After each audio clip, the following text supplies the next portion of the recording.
काम आएगा। इलेक्शन चोरी हो गया, इस्तेकाम किस तरह से आ सकता है पाकिस्तान में? इसलिए मैं ये बात पूरी जिम्मेदारी के साथ कहता हूँ कि इस्तेकाम तब आएगा जब इमरान आएगा। इमरान को बंद रख के जो काबीना है वो बड़ा खुल के कह रही है कि हम और केस ढूंढ रहे हैं। यार सारे इसको बगैर मैंने क्यों खामखा। जो काबीना है वो कह रही है कि हम केसेस नए ढूंढ रहे हैं इमरान खान के खिलाफ।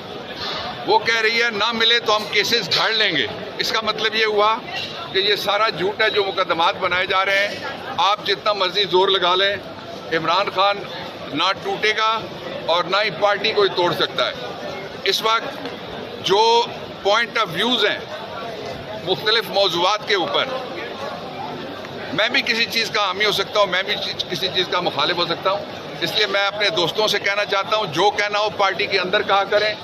और दूसरा मैं ये कहना चाहता हूँ कि जो पार्टी से जाएगा या गया है उसको वोटर ने छोड़ दिया, उसको अवाम ने छोड़ दिया, उसको पीटीआई नहीं बल्कि आप देखें ना वोट मिला किसको है।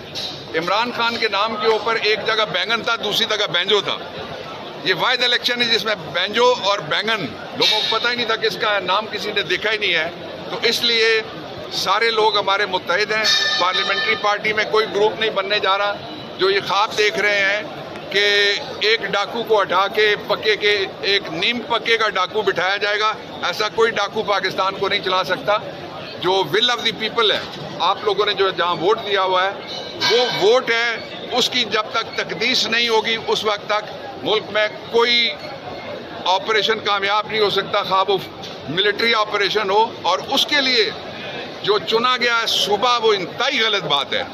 पाकिस्तान को मिलिट्री ऑपरेशन की कोई जरूरत नहीं है। 12 मिलिट्री ऑपरेशन पहले हुए, उनका नतीजा क्या निकला? 90,000 लाशें गिराई हमारी। और उसके बाद फिर हर एक 6-8 महीने बाद जब कमज़ोर होता है निज़ाम, उसको डॉलर की ज़रूरत पड़ती है, उस वक्त नारा लगाया जाता है इस तरह का। ये ना करें। पाकिस्तान पुरअमन है। मैं आपको मिसाल देता हूँ, रिसेंट मिसाल है। रिसेंट मिसाल ये है कि ईद के 3 दिनों में जो पाकिस्तान टूरिज्म डेवलपमेंट कॉरपोरेशन है उसके अदाद शुमार के मुताबिक 40,000 लोग गए हैं केपी में।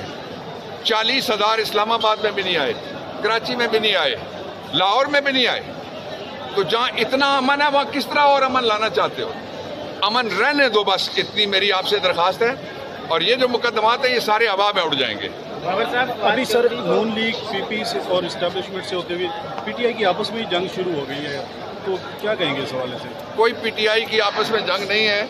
ये आपको पता ही है कि अक्सर इंडिया जो मिसाइल लॉन्च करता है वो ठुस हो जाते हैं। फवाद चौधरी को असाइनमेंट तो नहीं दी गई ग्रुप बंदी की, दोबारा पाकिस्तान पार्टी छोड़ के वो आए हैं पीटीआई में? नहीं, मैं कोई इस तरह का तबसरा नहीं करता, इसलिए कि ये इख्तियार इमरान का है। कौन जो छोड़ के गया उसके बारे में क्या फैसला होगा ये इमरान खान बाहर आएंगे तो वो खुद फैसला करेंगे। उससे पहले उन लोगों की इज्जत होगी जो पार्टी के साथ खड़े होंगे और जिनके बारे में ये तासुर पैदा होगा उनके लिए गलत मैसेज आएगा। सर माजी में पीटीआई मुकम्मल अभी तक पीटीआई 24 करोड़ अवाम की आवाज़ नहीं बन सकी महंगाई के या किसी पे बात करें, वो सिर्फ इमरान खान के बिजली के बिल। मैंने अभी आपके सामने बात की, जो बिजली के बिल हैं उनके ऊपर भी बात की। मैं पीटीआई हूँ। इमरान खान हर दफ़ा गुफ्तगू में यही बात कहते हैं कि मैंने कहा था कि तुमसे नहीं संभाला जाना। और उसी पे मौलवी साहब ने कहा है कि मैंने इनको मशवरा दिया था कि पंगा मत लेना। और फिर ये भी मौलवी साहब ने कहा है, वो कहते थे पंगा क्या होता है, तो मौलवी साहब ने कहा लोगे तो पता लगेगा।